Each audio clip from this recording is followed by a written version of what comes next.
Pats Pizza and Bistro, 1426 West Broad Street, Bethlehem, PA. One of my favorite places to go in the Valley, and they came on as a sponsor. Yanni's been on the podcast before. He's had me up there from tastings. I've had everything from the chicken fingers, which are made from scratch, all the way up to the brand new pasta flights. The pasta flights are trending. They are flying off the shelves. It's insane that they can even keep up. I met the chef over there. Legit, no joke stuff going on. They use clean ingredients, real food, fresh food. It is family owned, family operated. It is very fast and furious. If you go to their online website, it is right here. You can get all this information. You can order there. You can place pickup orders. You can have delivery on certain days, and the hours of operation are on there as well. Please go check them out. I am not just saying this. They are a legit force to be reckoned with in the Valley. That's Pat's Pizza and Bistro, 1426 West Broad Street, Bethlehem, PA. Luke Delmeyer knives, handcrafted, handmade knives. I use mine every time we go to the pop-ups, and it is ridiculous. It is just something special. There's something different. It's handcrafted. It's handmade. Luke has grown since we started the show to now, where he is pumping out knives and classes. I want to push his classes. If you go to lukedelmeyer.com, it has all the information for the classes, and you get to take a 2-day course, and you go over everything from safety on how to use it. You're selecting the knife handles out, and you're really from top to bottom getting to go through the whole experience. Where else can you find that in the Valley? Luke is a very special person to the show. He's really cool. We've done projects together. We have apparel we're doing together. I really want you to go check it out. If you're interested in handcrafted stuff, working class stuff, blue collar stuff, like this is the area you need to go to. But it's lukedelmeyer.com, Luke Delmeyer, handcrafted knives. Sign up for those classes, those courses. Go check that out. It's really cool. It's a 2-day event, and you get to experience making your own knife, and then you take your knife home with you. And you're going to take home a little bit more than that. So check out Luke Delmeyer, friend of the show. Always awesome watching him grow. lukedelmeyer.com. MindleafCBD.com. Mindleaf. Easton Zone, Mindleaf CBD. I didn't know a lot about CBD till they became a sponsor and they started coming on the show a lot. And Liz is huge for, I learn something every time she comes on. They are over in College Hill in Easton. You can check out all their information on mindleafcbd.com. I believe you can order there, but go experience the store. Liz's mom works over there. Liz keeps bringing in products such as the honey flights. They have peanut butter, the infused pretzels. My favorite thing is the tinctures to go to sleep. I have problems sleeping, and these things put me out, and I have a little bit of lucid dreams riding a unicorn, and then I wake up back to normal, and then I get excited to do that again. So my big thing I use with them is the tinctures and the balm. The balm is another one. I use it for aches and pains on my knees, and my old man uses it for his arthritis. Mindleaf CBD. They are over in Easton on College Hill. Please go check the store out. Really cool space, and like I said, Liz's mom's over there, and they will help you with everything. It's awesome that they're super local, and I stand behind their CBD and everything that they got coming out of there. That's Mindleaf CBD, mindleafcbd.com. Eric K. Dowdle, defense attorney. We had him on the show, and what crazy stories this guy's had. He's helped a ton of people over the years, and if you're looking for help, he is your guy. You can contact them at 610-882-3000, and it's ekdefense.com. Do you have a pending court case? Do you have a court appearance and need a defense lawyer? Do you need proper representation? Felony, misdemeanor, drug offense, assault, homicide, DUI, traffic violation, appeals, reach out to Eric. Check out the podcast we did with him as well. It has his whole story on there. If you need help, Eric is here to help you. He sponsors the show. We appreciate it. He's going to be doing a monthly thing with us. Eric will be a part of the family now. Thank you for sponsoring. That makes sense. Now I'm just like, whatever. Never Again Radio episode. I have no clue where we're at. Welcome to Never Again Radio, guys. How are you? Hello, hello, hello. I kind of want to get into, because this is going to be mostly a conversation, and I want to introduce you to the audience and give a little bit of background on it, and then I'll kind of get into like what we did here with Yanni and the whole introduction of it. But like where did you kind of get your start in media, and where did you get your start in food, and like kind of give everybody a little bit of kind of your background? Oh, what a crazy story. So I got my foot in the door with media in college. I was studying to be a nurse, got to clinical and was like, oh, I have to be around sick people. No, this isn't for me. The idea How long was that? Well, I was 2 years into college, Yeah. so sophomore year. And so I'm freaking out. My dad's freaking out, thinking about the money he just spent. And what's plan B? I didn't have one. And it was actually a guidance counselor who I didn't know. You just walk in there and they kind of like give you this questionnaire to fill out to see where you could go. And she's like, oh, you do really good with English writing. You know, why don't you do something with that? And I'm like, writing degree? I don't want to write a novel. I don't I like reading poetry, but I'm not poetic. What am I going to do with that? And so there was this writing for nonfiction. It was writing for the school newspaper. And my first assignment was the AIDS quilt was touring around. I'm pretty old, so this is back in the early 90s. The AIDS quilt was touring during the height of the movie Philadelphia, and it came to our campus. And so my assignment was to go down and talk to people and get their reactions as they looked at it. Were you nervous doing something like that? Oh, I was scared to death. Yeah. Like, talk to strangers? Come on, people I don't know. And especially when you get in that moment and you see people breaking down and crying, because it was very, very emotional to understand that these patches representing people who Yeah, it's died. a very serious assignment to be like, hey, here's your first As assignment. your first, right? Yeah. But the intimacy of people just opening up to me as a stranger was so captivating. I was hooked. And it just so happened that I was in a big city that had some TV stations, so I got an internship. And then I was introduced to live television and that adrenaline rush. You know, like you can put it on your desk and wait till tomorrow. It's like if you're live at 5, you have to be ready to go. And so that's how I fell into broadcasting, became a journalist, TV journalist, worked my way up to becoming an anchor in Philadelphia for the NBC station, lived my dream. And then to QVC as a host there, doing much more entertaining and retail shopping type of Did you like the transition from that? I liked it because of the sense of relief of, after years of TV news, especially in the 2000s, it was a lot of ambulance chasing. It was a lot of infotainment. It wasn't the journalism that I aspired to be of, you know, of uncovering crooked politicians at the time and be able to make a difference and telling great human interest stories. You know, the line, if it leads, it bleeds, was very much prominent. And after you did so many senseless killings or drug dealers, you know, killing, or horrible things like fires and children dying and knocking on their mom's door and saying, how do you feel? It got old after 25 years of doing that. That's a long time. It is. So I was very much looking forward to, yes, hanging out with celebrities who are trying to sell Vitamixes and things like that. So that was refreshing. But TV's still, you know, live, and it was live 24 hours. So it was getting up at 11 p.m. and working till 7 a.m. But it was a nice transition. And while I was at QVC, it was interesting because I'd sold everything from car parts to fashion to beauty to a lot of kitchen and food.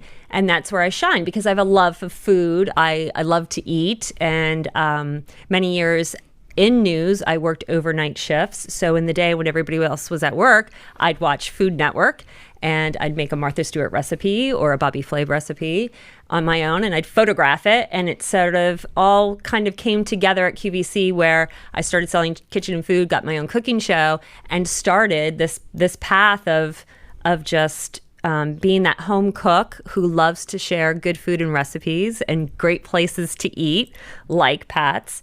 And so I've kind of transitioned my career into that.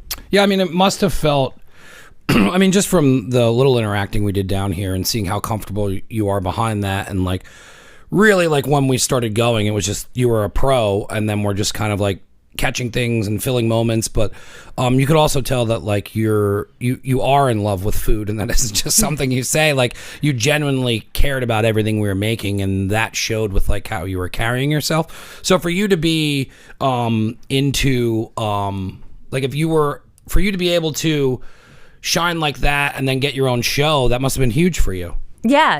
It was a extreme privilege to be given that opportunity, especially to a national audience.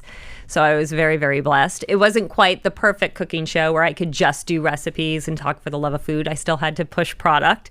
So while I'm making a falafel, I have to talk about the KitchenAid food processor and all its bells and whistles.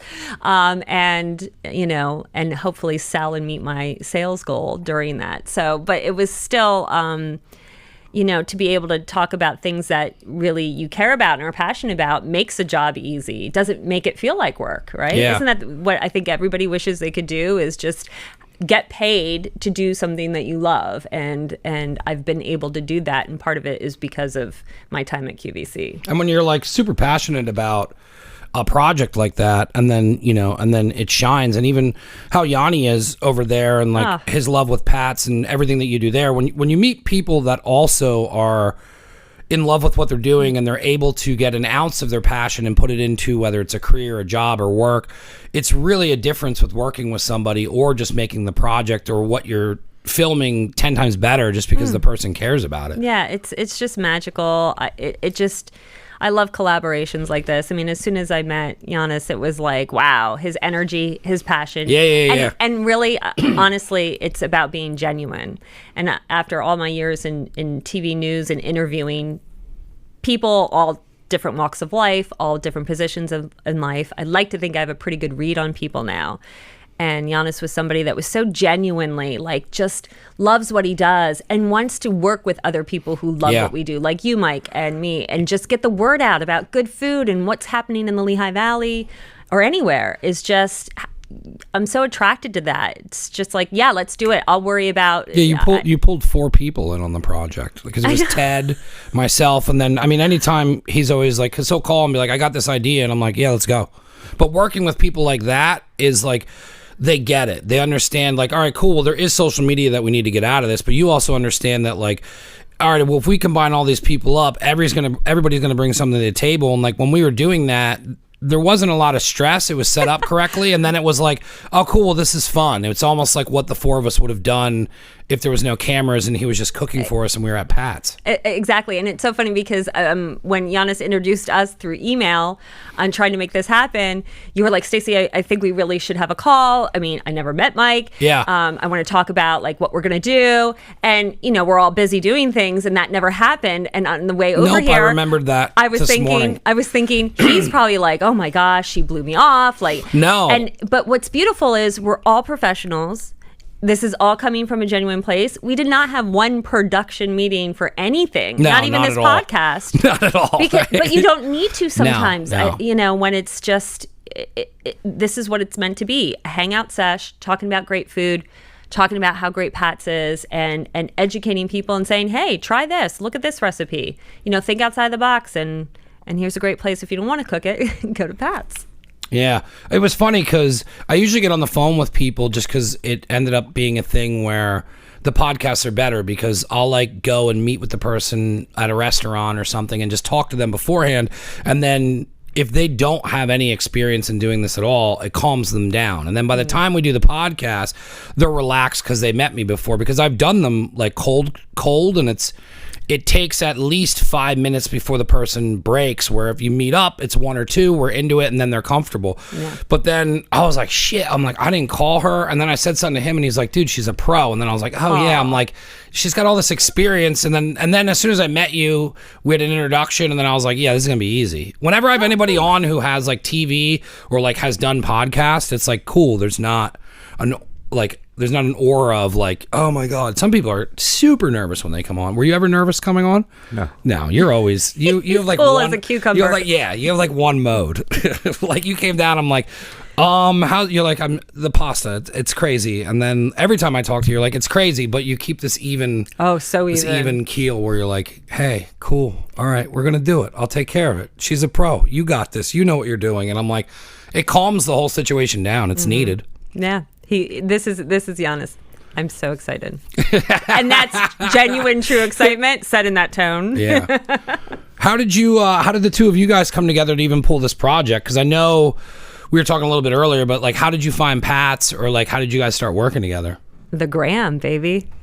Right? I mean, I on Instagram, somehow a beautiful photo of this pasta flight that I didn't know existed ended up in my feed.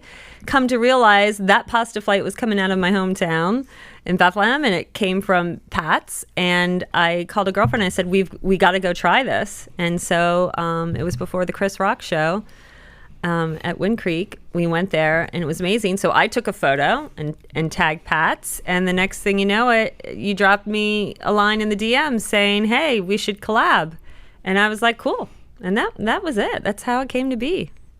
You get all those pictures that people tag you and all that, and you want to check and see, who it was, because if I'm in the restaurant and I get that, I want to go and actually thank them in person for doing that. Excuse me. And I see her posting, and, I pull up her profile and I see she's got thousands of followers and she's like all about food. I'm like, we need to meet. So yeah, that's how it happened. And actually it was Ted's photo that actually attracted you, right? Mm-hmm. So it all comes back to the same circle. Yeah.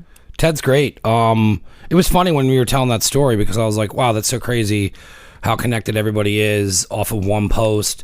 But I think that's my favorite part about Instagram. Instagram, like, if somebody's willing to work and collaborate and they're not like crazy buried in millions of followers, like, you can really get a hold of anybody. And if it's somebody who understands content networking, and especially when it's somebody from the Valley, you can do like a lot of really cool projects. And like, when I started working with Ted through you, and then had Ted on the podcast, there were so many people that reached out that was like, I know Ted. And then like, you start realizing like how much I primarily just, Instagram is my main thing to do. I think it's the easiest one to use. I think it's the easiest way to talk to people. I send people to Instagram now instead of giving them out my number. It's just like, hey, just hit me on Insta. And then like, at that point, you're in a text message anyways, and you can send video and pictures. And I'm like, this is just such a brilliant app to collaborate. And especially with food, it's crazy what you can do with it. Oh my gosh. I felt very archaic minutes ago when Ted was saying goodbye. I'm like, hey, do you have a business card? I'm like, what am I doing? I'll just check them out on Instagram. All the info will be there.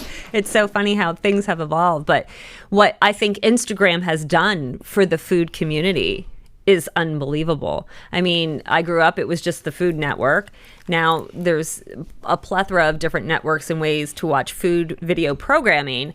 But to be able to get a recipe or ideas from just a photo and a few lines of script underneath it, I don't have to invest a half hour in watching, as much as I loved watching Martha and Bobby Flay and Rachel Ray growing up, it's just, for our busy lives, Instagram is just a vast, like, encyclopedia of amazing food content. And they build it out to the point where like, if you really dig through Instagram, you can get into like Linktree, and then Linktree's in there. So it's like, you can deep dive on somebody where it's like, all right, cool, that recipe. Then you go in there, then they have a YouTube channel. And it's like, when somebody has that set up correctly and have enough content for you to check out and you really like them, you can really have access to everything they're doing. And then if you're independent and pushing that, you have somebody now that is into your apparel and you're into your YouTube. And then like, you can now just start mainlining your fans and interacting with them. It's cool. Like, I'm sure you get it a lot. And we were talking about it earlier, where like, people are stopping you to talk about like the pasta flights and stuff like that. But with like Instagram and whatnot, you can interact with your audience where somebody posts something, you're like, hey, thanks for posting it, I appreciate it. And that goes miles with people, because it's a special interaction that like, it's an in-store interaction that they'd be getting with you, but it's on social media. And then that's going to get them to want to come in more. And it's like, I really like it. And then you could also have it set up where you can put a cooking TV show in Instagram. And then they have like the Insta TV that like, I think is still forming itself, and down the road will be way bigger of a thing than it is now. But like, I started building out cooking and food stuff on an Insta channel, and I'm like, this is crazy. Yep. And you can link it to YouTube, so it's like a Swiss Army knife of like content you can put it out there. I know, it's endless. And then don't even get me started on TikTok too. I Right? I didn't get into TikTok. You didn't? No, a friend of mine, she had a following, and then she built a following on TikTok, and then like, she's been pushing me for years. She's like, go over. And like, I think eventually I'll be able to like figure out a format where I can do both. Like, you know what I mean? Like the TikTok video will, because of Reels now, you can kind of like double dip. Yes. But like I don't have time to learn TikTok. Do you? You guys don't mess with TikTok, do you? No. I did. I started in the pandemic because I had a ton of time on my hands. Like a lot of people resisted it for so long. I do love it. What was my... Is your content different? The content. Do you dance? I did not dance. No, I drew the line at that. I said, I'm not going to be a TikTok dancer. And believe it or not, when I open up my feed, like they'll feed you stuff they think that you want based on the algorithm it picks up on you. And then you can have a feed of just who you follow. Yeah. So it's really nice that you get the best of both worlds. But when you click on and they give you what they think they want you to see, I get barely any dancing videos unless it's super viral, like the Lizzo song right now that it's kind of a stigma to it, but you can because she kept saying to me all the time, she's like, yo, like you can be doing so much more stuff. It's not just dancing. That's what kids are doing on it. Yes, but you can build a platform for content. I found some great chefs and foodies that I know I never would have heard of, and I'm sure pretty much the world or this country would not if it wasn't for TikTok. And they all went on there when COVID hit, because they couldn't work in the restaurants. So you're learning like all these master awesome techniques about food, out of their little kitchens in their houses. And they haven't gone back to the restaurants because they were able to build such a following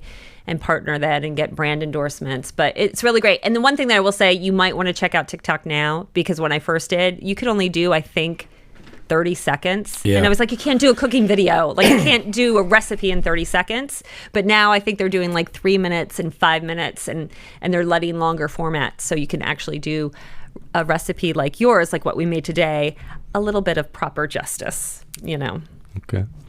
Yeah, because when I was walking out with Ted, we were talking about, like, I like where I started and where I'm at now. Like, I'm just obsessed with content. Like, to me, content's king. So it's like my whole head was just going the entire time down here, and we're walking out to the car, and I said to Ted, I'm like, yo, you could pull reels out of that, and I'm like, you could cut 3 reels, and then you could be adding different music to those reels. So it's like you can recycle the reels because you can put different music to it. And I was like, this, and he understands it, which is night and day running into anyone anymore. That I'm like, hey, like, these are my crazy ideas. And if you're not working in production or TV, you're just like, cool, crazy person talking about content. But that's the stuff where I'm excited to get into, because now that you're like talking about TikTok, now my brain's going where I'm like, oh man, like you could cut videos from here and dump it on the TikTok. Oh, easily. And you could double dip. Whatever you put on TikTok, you just reformat it. Not reformat it, but just make sure it doesn't have the TikTok insignia. Yeah. You can put it right on Reels, because Reels does the same, is pretty much set up the same way. And for Giannis to be able to like push out Pats and those pasta flights and these recipes like that gnocchi we made today, holy cow, you could get on there.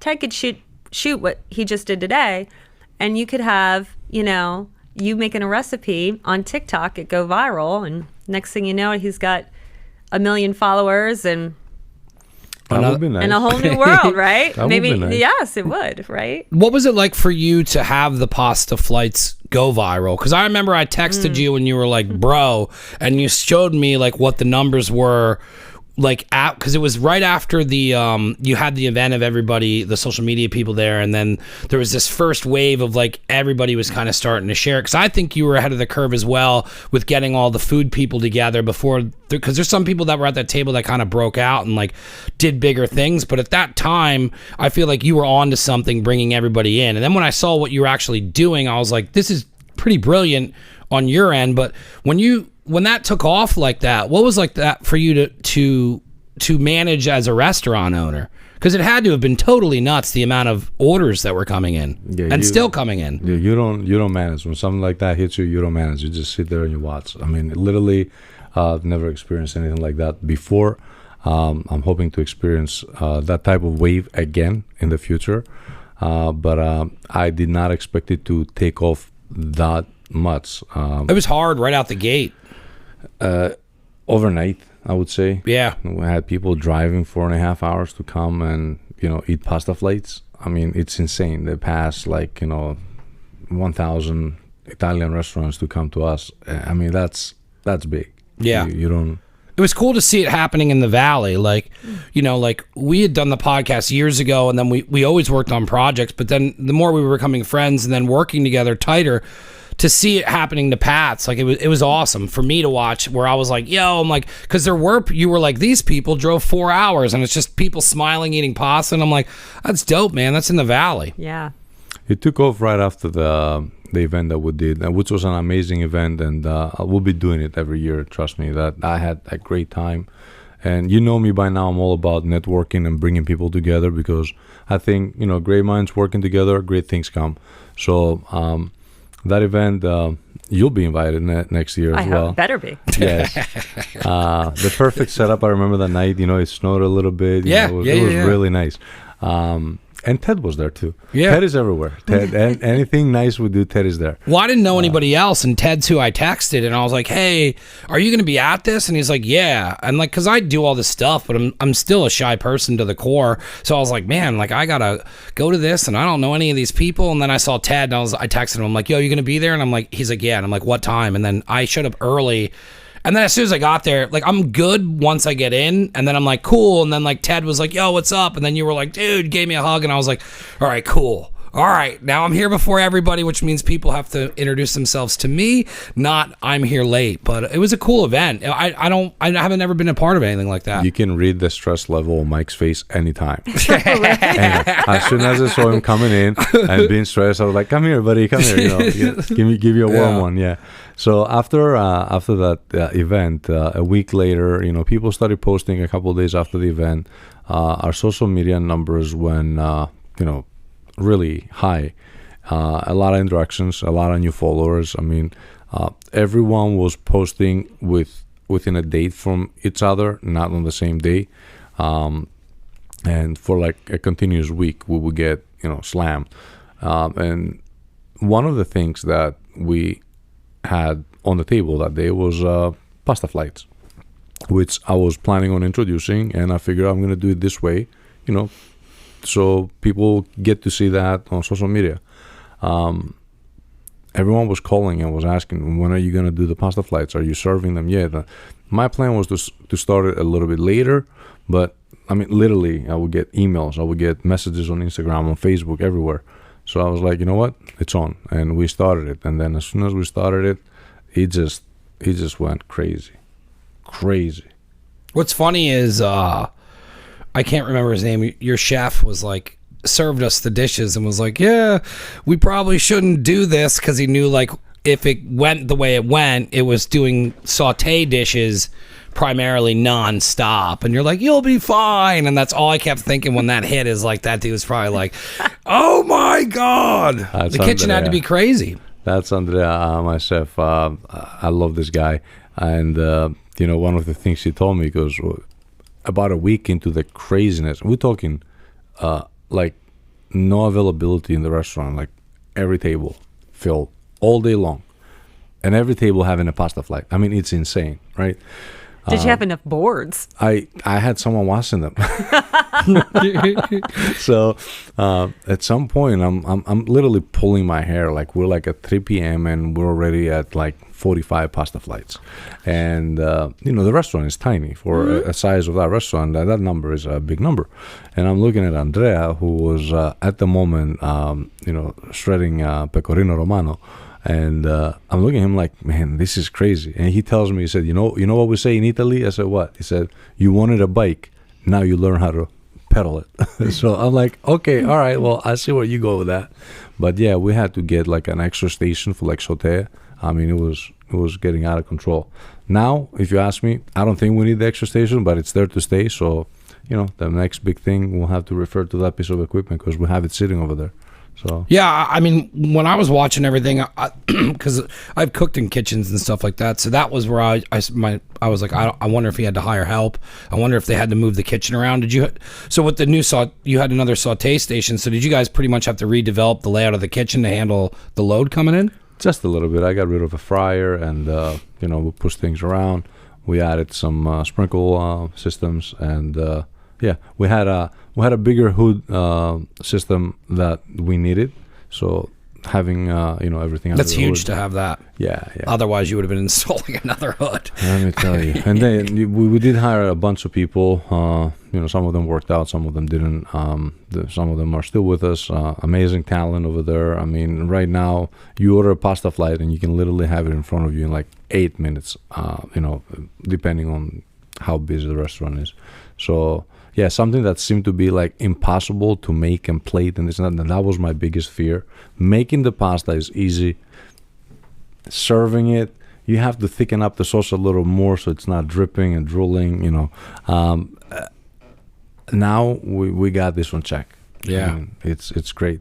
And then, I didn't even think of how much plating it would be a massive part of the headache. Yeah, add the microgreens on top and everything, and then carry it and make sure that it's not gonna fall. You all fancy.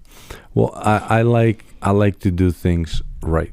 I mean, if I'm not gonna do it right, I'm not gonna do it at all. Now, who's the one to judge? The audience, and we've had great success rate. So, yeah, it's so great. It's just so great to see, like you were talking about, Mike, here in the Lehigh Valley, because having worked in Philly for so long, obviously a great food scene, but growing up here, there wasn't a food scene. Like, the nicest restaurant was the Inn at the Falcon. I'm dating us way back. Widow Brown's and the Ambassador Restaurant, and that was about it. Yeah. And so the food scene came to Lehigh Valley when the chain restaurants came, and yeah, oh my God, right? I forgot about that. Oh what my was, God. Well, Chi-Chi's was the first one. Chi-Chi's was the first one over by the Lehigh Valley Mall. I forgot, like, you used to have to go to, like, Allentown for a night out to, like, the chain restaurants. Yeah. The Pizza Hut down here, I remember when that was, like, bougie, and they had waitresses, and, like, my mom's friend took us, and they were like, they have breadsticks and a pitcher of soda, and I was like, whoa! But it was dim light in there. If you remember the original Pizza Hut idea, it is not what it ended up turning into be. No, I think they even had like pseudo Tiffany lamps. Yes. Dim lighting. Yeah, and they brought it out, and it was like very like they had like the red and white like Italian tablecloths and all that kind of stuff. Yeah. Like it's funny. Yeah. So to see now, first of all, just Bethlehem and Easton alone, and Allentown's been trying, but to see all the amazing restaurants and the creativity, like the pasta flights. So when I posted it, obviously a lot of my followers came from my news days, and then working with a lot of people in Westchester and Philly. And as soon as I posted that picture, people are like, we have to get that. Is that in the city? And they're talking like Philadelphia. I'm like, no, it's here in the Lehigh Valley. We need that. We're coming up. And I was like, yes, this is the moment for somebody up here in the valley to shine, that you don't have to be in a big city to get something so cool and creative. And the best part is, it tastes amazing. Yeah. It's not just noodles on a board and, oh, look how cool. Like, you think, like, you can make anything look beautiful and awesome in a great photo on Instagram. But to back it up with the way that cacio e pepe, holy cow. I said to him, the only reason why I won't call it number one is because my favorite is in New York, and it's just because I get the New York atmosphere. But flavor-wise, the authenticity of that pasta is the best I've had. And it's here crazy in our backyard. How many people ask me if the food tastes as good as it looks. Because they'll text me and be like, is it worth going to that place? And I'm like, dude, it is a legit place to get food. I'm like, it's not just the pizza, but the pizza's a whole separate thing. I haven't even had the pizza yet. The pizza's awesome. Oh. But it's simple what he does. He uses real ingredients. He spends extra money on buying better things, so you have a better product. And not a lot of people do that. They cut corners, and they'll either just serve people who don't understand food, and they just have new customers all the time. But when I send anyone there, they're like, bro, and I'm like, I told you. I'm like, it's not just fancy pictures. I'm like, it matches what it is. Exactly. We don't filter the pictures, guys. We don't filter them. The pictures are as they're taken. We never filter them. Yeah. And most of the time, it's me taking a picture of something, sending it to the media team, and they will upload it. Or the customers, they'll take a picture of the food, and that's it. Well, I remember taking the picture, and I was like, okay, what filter am I going to have to use? Didn't need a filter. It just was beautiful on its own. So, yeah, but the taste is amazing. And what you made today? How about what he made today? We got you eating mussels. Yeah, I don't mess with seafood too much. That's crazy. I do a little bit. I started going to Third and Ferry. A friend of mine took me in there, and then I was like, all right, well, I'm in a seafood place, and it's nice in here, so I'll start going through their menu. So I've been there 2 or 3 times, and then when he was like, "Hey, do you eat mussels?" and I was like, "Nope," but I knew he was making it, so like I trust if I. What's your aversion? You're afraid you're going to get sick, or you're afraid that it's just going to taste? I think it's the awful? texture, and you know what I haven't tried, and I don't know if I ever will. Oysters, raw oysters, and my friend tries me every year. So like, I love them. I think So it, do I. like what I said. I think it's just I have German and Irish parents, and their version of seafood was not anything like we had here. But then I was like, oh, this is awesome, and then now I would order that at a restaurant. The right restaurant. Exactly. The oysters, I get it, your aversion. The way they don't look necessarily appetizing. But once you just sit there and you give it a go, they're so good. Do you guys like oysters? Love I them. think we need to leave here after the podcast and go to Third and Ferry, all 3 of us, so you can try oysters on top of the mussels for the Yes, first right? time Yeah. today. Blow his mind. I mean, I had my youngest son eating oysters when he was 4 or 5 years old. There you go. Because he didn't know, like he doesn't have to know that Yeah. it's raw, that it's still alive technically. He just looked at it and was watching his parents like take a shot of something, like just let it slide down your throat. So he was like, all right, I'm into this. And then you realize how good the flavor is. And I don't really know anyone who's like, nah, I hated oysters. Like everyone Right? is like, do it, put hot sauce on them, and I'm just like, ah. Every year we get to the bar, and he's like, are you gonna do it? And I'm like, yep. And then we go to order, and I'm like, mozzarella sticks, mozzarella sticks and beer. And he's like, dude, what are you doing? And I'm like, I panicked. I'm not ordering it. I'm not ordering it. You're no longer allowed to do that, especially No. now that you're associated with us and you're in the food Yeah. circle. You got to go for it. Do it. I'm do gonna have it. to. I'll make it a point this year. Over the summer, I'll do it. You know what you need to try? Sea urchin. What's that? Ooh. Sea urchin. It's the oni. That's how they call it in the Japanese Yes, cuisine. yep. Oni. Yeah. That spiky thing out of the ocean. That like really spiky thing. The inside of it, delicious. I've never had it, so Would you No? eat it? would I? Yeah, I would definitely give it a try. It's a delicacy. Okay. Yeah. Very I good just stuff. I think I crossed the line at monkey's brain, Yeah. Yeah. That's Yeah. no. and maybe haggis. That just isn't that where it's the sheep's stomach? Yeah, and then they gotta- cook inside of it or yeah, something. they cook inside of it. Yeah, those are probably the two that I just am a hard no on. Yeah.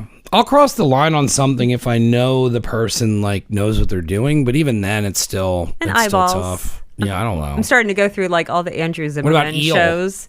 Oh, eel I'll eat. Yeah. Yeah.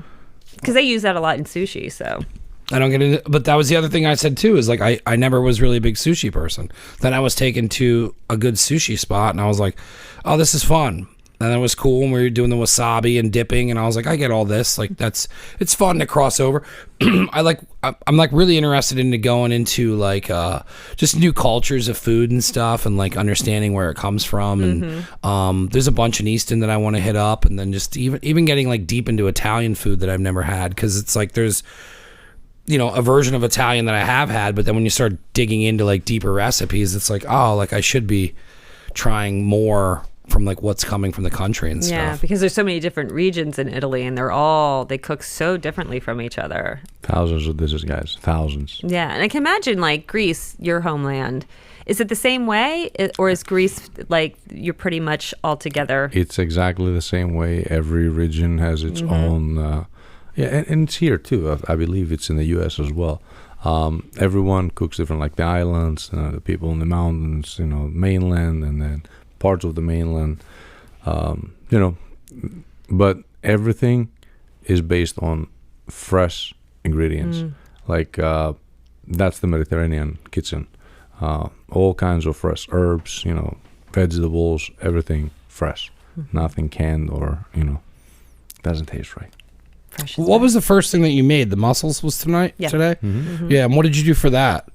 Because like when you started what did you dump over top? Was it wine, or what was the mixture that you put in there? I just added a little bit of heavy cream. So what was before that? The garlic then? There was something as soon as you Butter. it was the butter, the garlic, and then when you put the mussels in, I was like, oh man, all right, I'm definitely eating these. There was some tomatoes and onions that we put in with some hot pepper. Yeah. And the meat. I think maybe that The quelled you, sausage. made you feel a little safer at this sausage. It was awesome.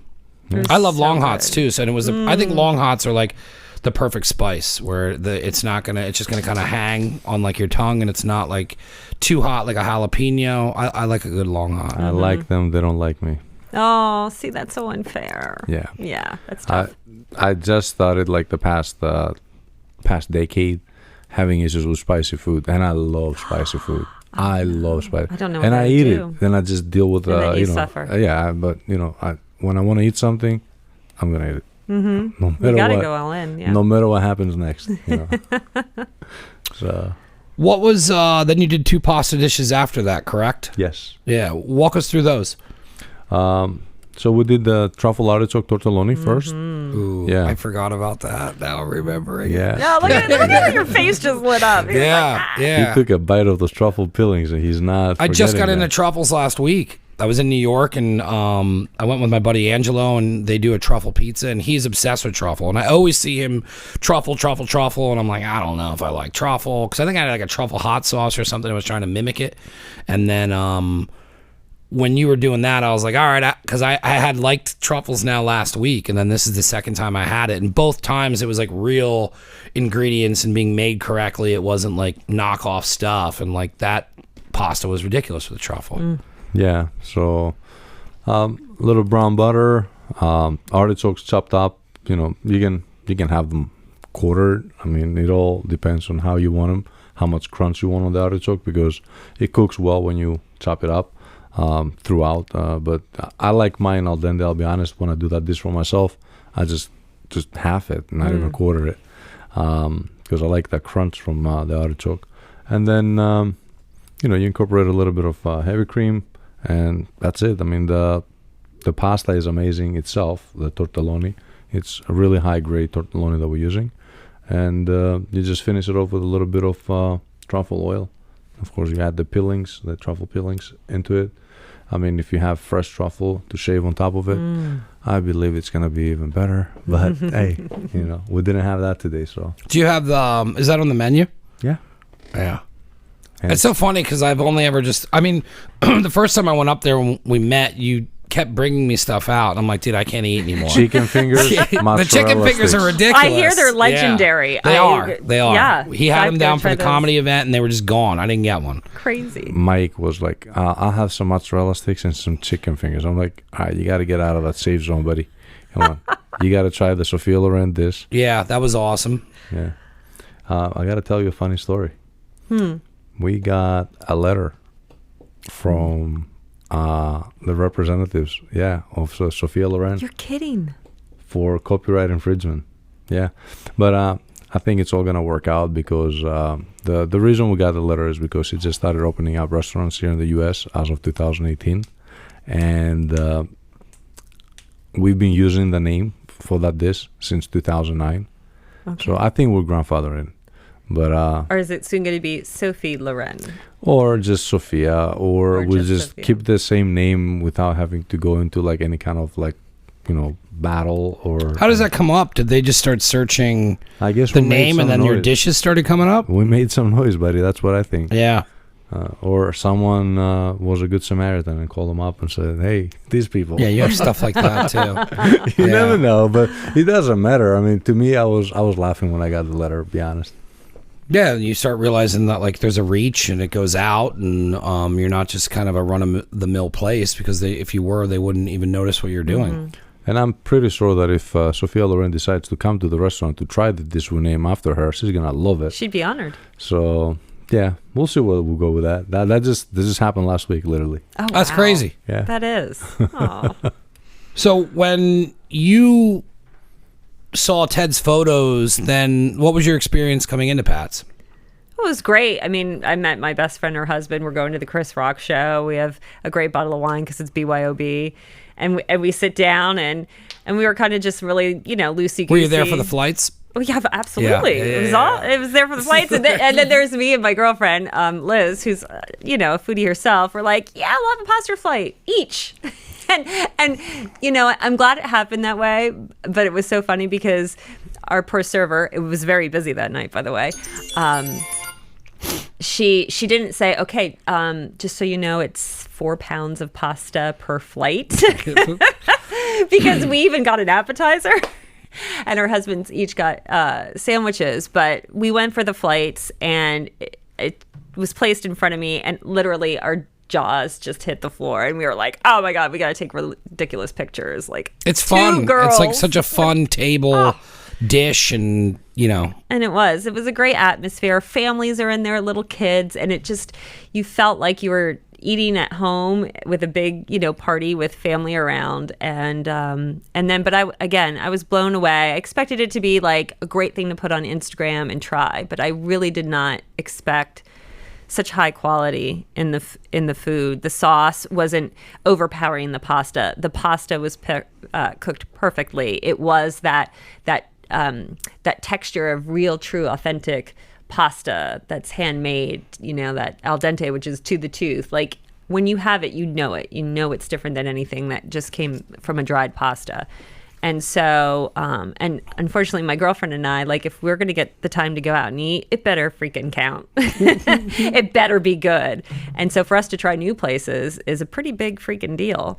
And you stepped up to the plate and exceeded our expectations. We were like, we got to come back for the pizza now. And now I'm going to say, no, you have to go back for the other pasta dishes that aren't on the flight because they're even better.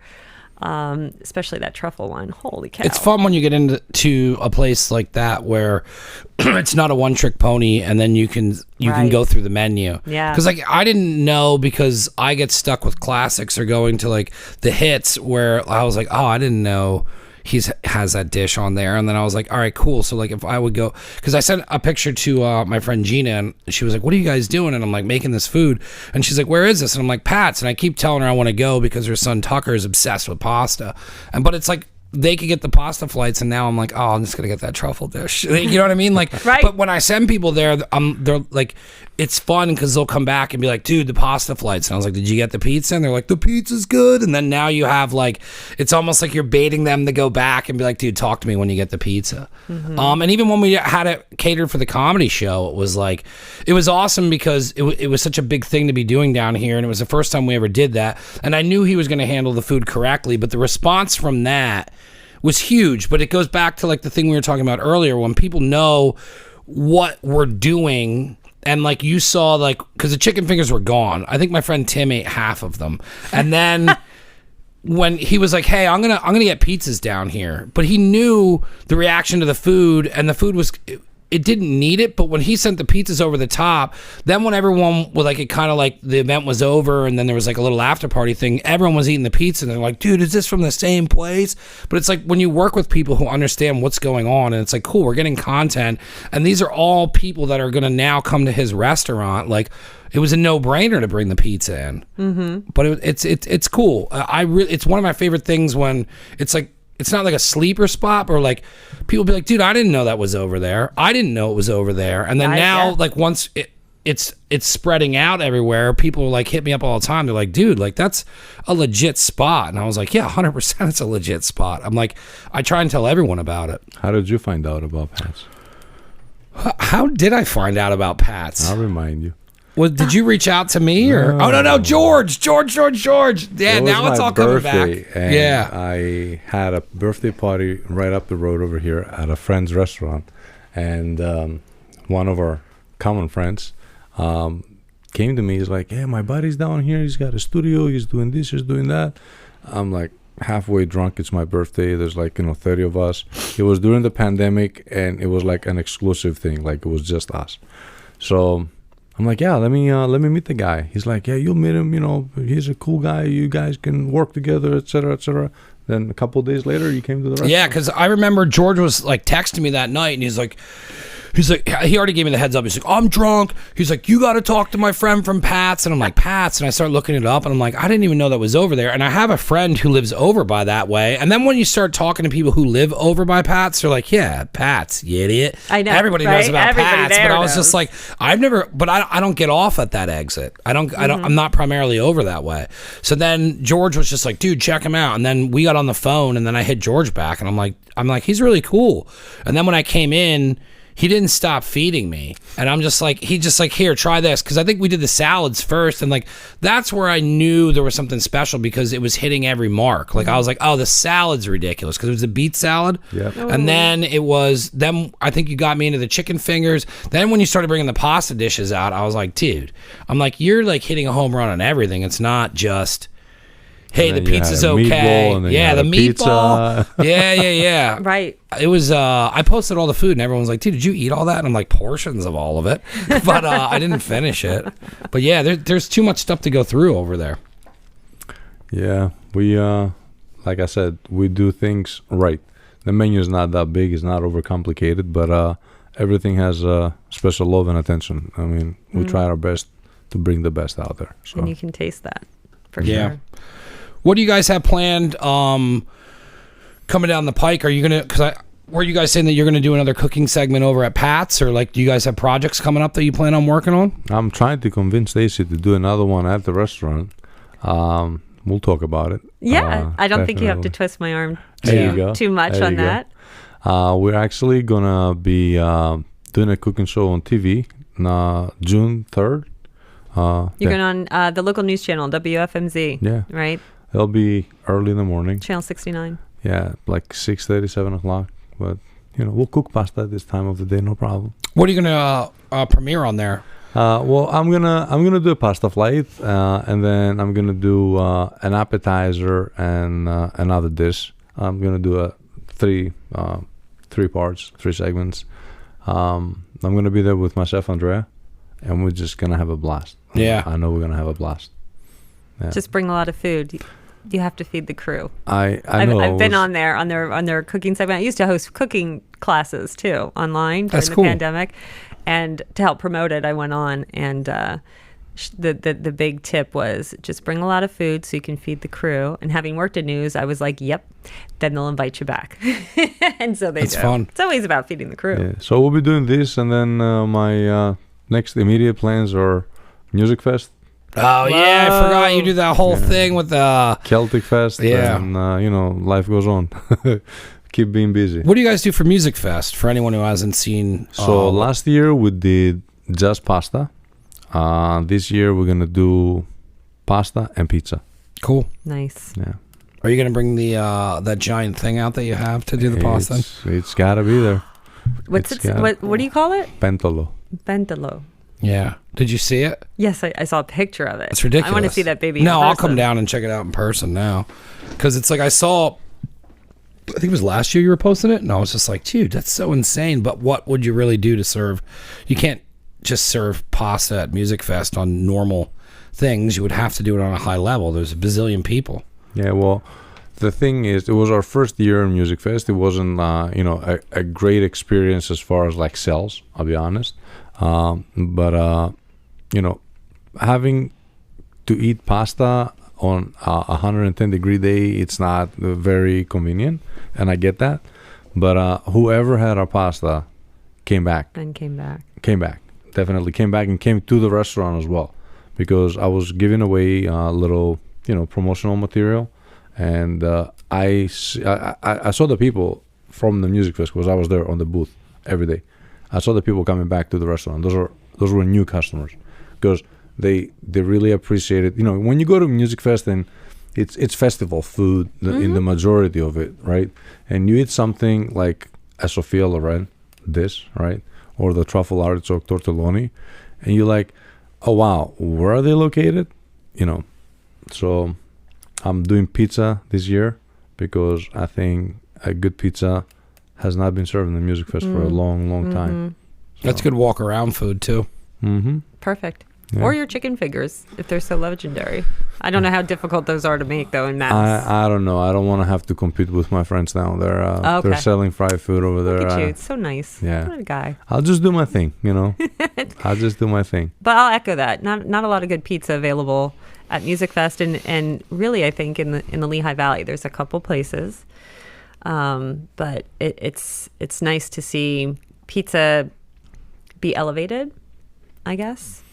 Yeah, and that's what you do. The pizza game needs a lot of work. I mean, a lot of people are just sitting on, captive audience, I would say, like, long time customers.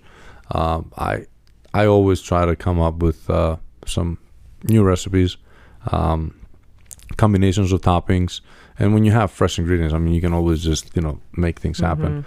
I recently worked on a flatbread. Everyone that tried it wants it on the menu. So guess what's gonna happen? Flatbread. It's gonna be on the menu. Yeah.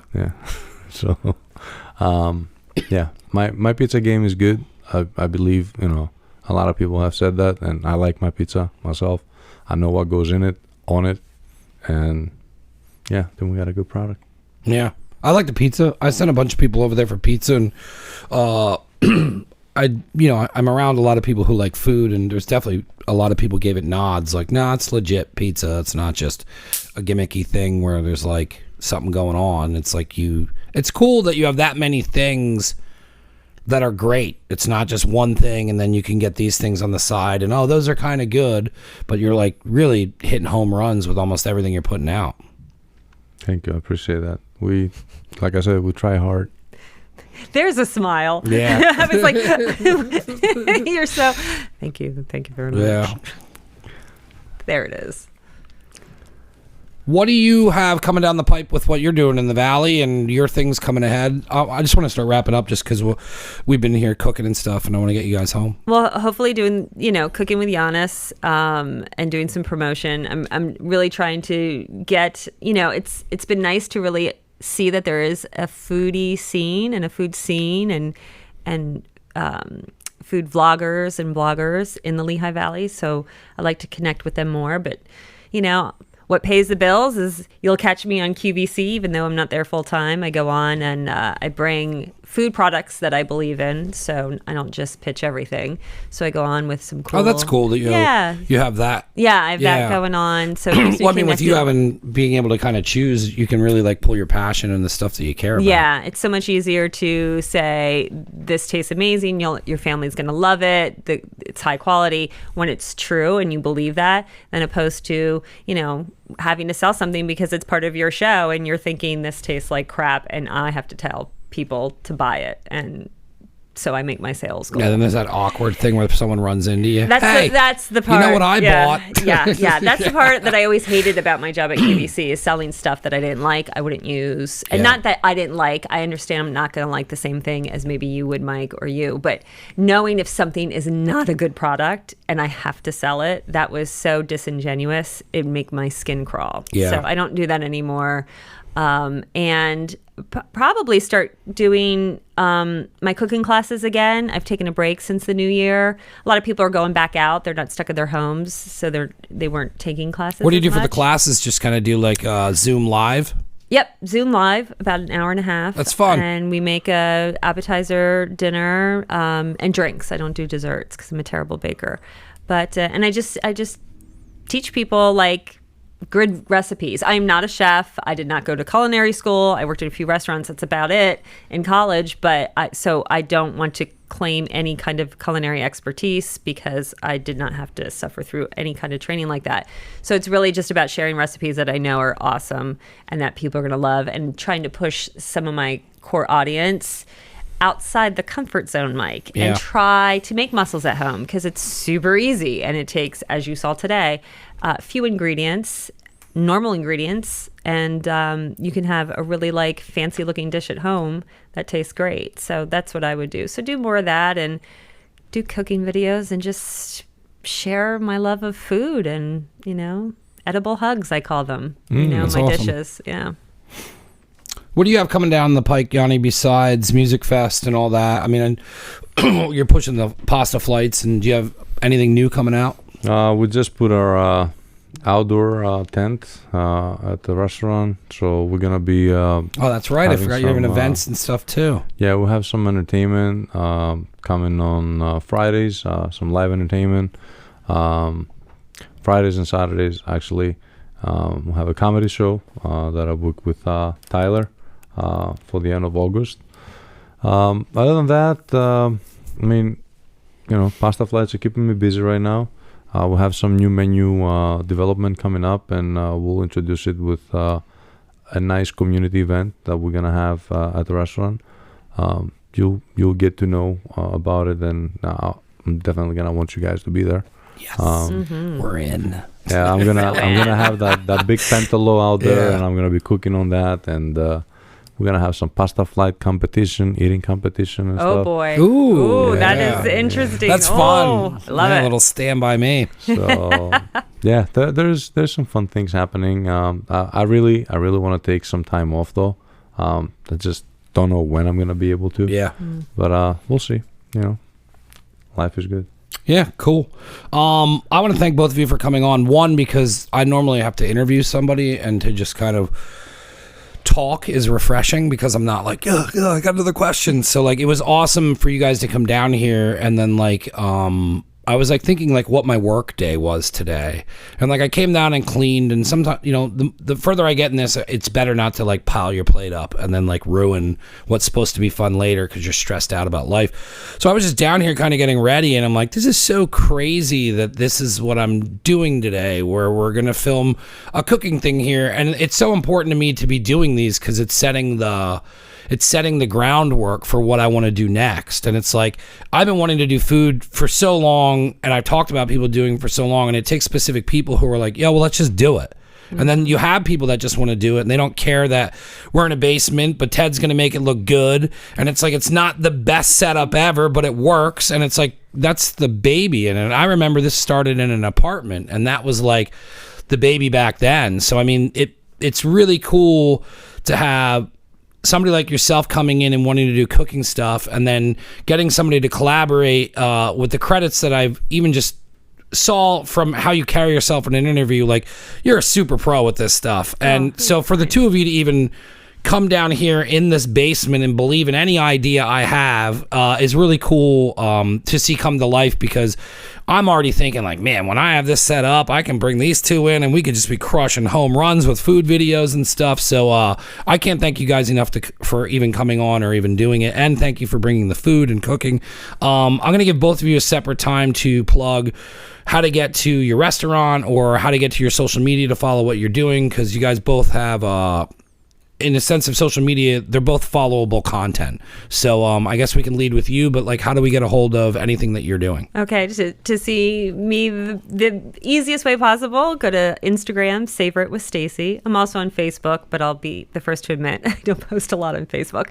So Savor It with Stacey on Instagram. And I do have a website. So if you are looking for recipe ideas and just to learn more about me, or to book a cooking class, or if you need representation for product, you can find me at savoritwithstacey.com.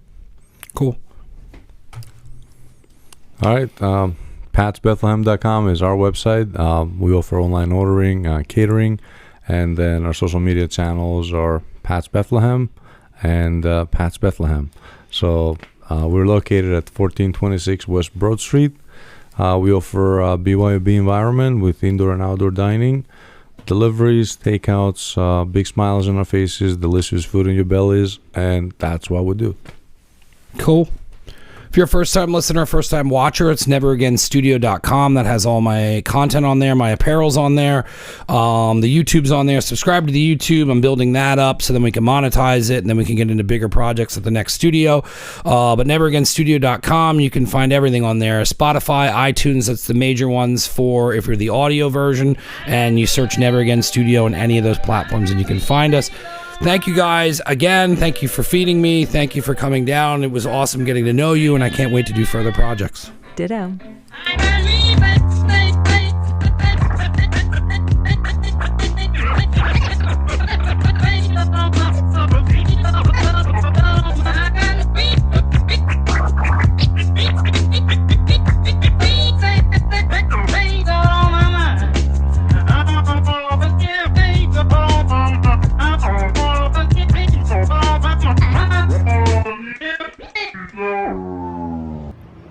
Never Again Radio.